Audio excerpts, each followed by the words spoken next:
उपस्थित सभी प्रेमी भक्तों और छोटे छोटे बच्चों, सबको मेरा जय श्री सच्चिदानंद।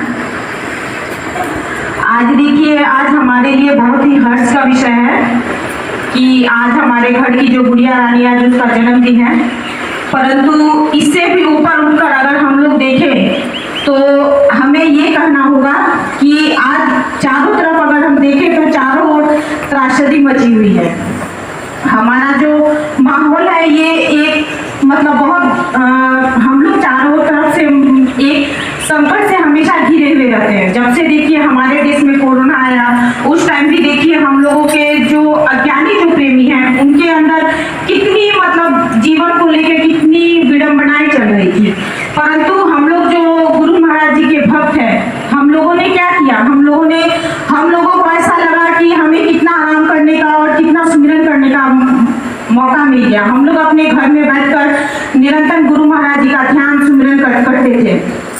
तो देखिए, इसके लिए भी कहा गया है कि हम लोग अपनी जो हमारा जो मन है उसको हम लोग कैसे इस चारों दिशाओं में जो हमारा मन जो भाग रहा है उसको हम कैसे अपने वश में कर सकते हैं। तो उसके लिए भी देखिए कहा गया है कि जब तक हम अपने मन को उस नाम में, उस परम पिता में अगर हम नहीं लगाएंगे तो ये हमारा जो मन है, ये चंचल मन है, ये घूमता ही रहेगा। जिसके लिए हमारे ऋषि मुनियों ने कहा भी है कि मन से बड़ा रूपी ना कोई, पल पल रचता स्वांग निराले, माया ममता में वो उलझा रहे, पड़ जाए जो मन के पाले।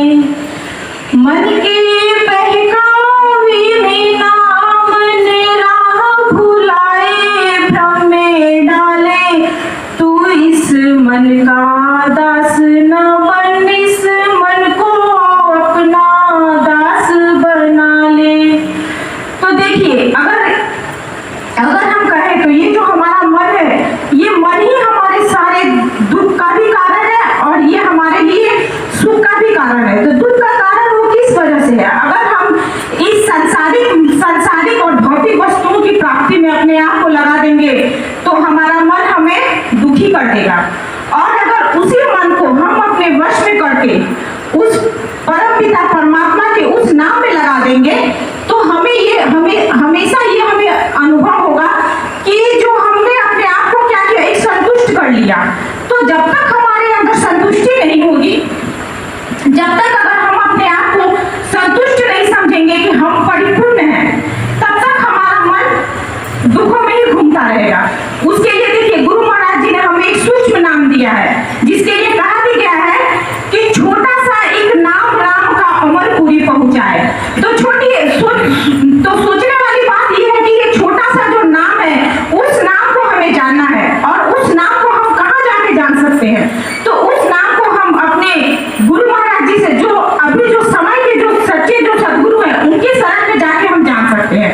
देखिए, गीता में भी श्री कृष्ण भगवान ने अर्जुन को समझाया है। आप लोग गीता अपने घर में रखे होंगे, परंतु उसको आप लोगों ने पढ़ा भी होगा कि नहीं आप ही जाने, परंतु उसको आप लोग पढ़िए, उसको समझिए कि सोचिए, ये हमारे द्वापर युग की बात है। उस टाइम से ही जो हमारे समय के जो तत्वदर्शी जो महान पुरुष होते हैं वे हमें बता रहे हैं। उसमें भी आप लोग पढ़िएगा तो गीता के 4th अध्याय के 34वें श्लोक में भगवान ने अर्जुन को कहा है कि अर्जुन तू जा, उस नाम को तू जानने के लिए तत्वदर्शी की शरण में जा, उनको दंडवत प्रणाम कर, उनसे तू याचना कर, तब जाकर वो तुम्हें वो नाम दर्शाएंगे।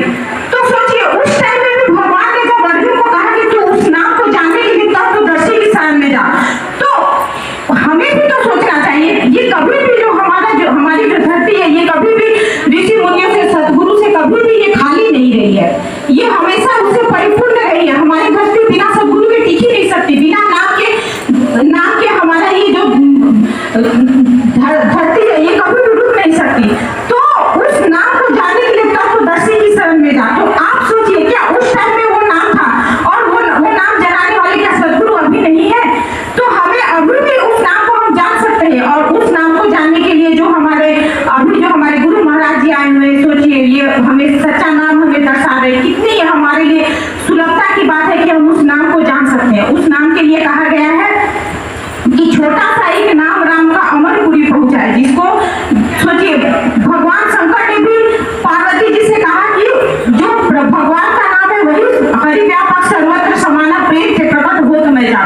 तो सोचिए भगवान सर्वत्र चराचर है, तो उस नाम को हमें भी जानना चाहिए। और मैं सभी जो हमारे जो जिज्ञासु भक्त यहाँ पे उपस्थित हुए हैं उनसे मैं यही याचना करूंगी कि आप लोग भी उस नाम को जानकर अपना जीवन धन्य करें। इतना ही कहकर मैं अपनी वाणी को विराम दूंगी। सबको मेरा जय श्री सच्चिदानंद।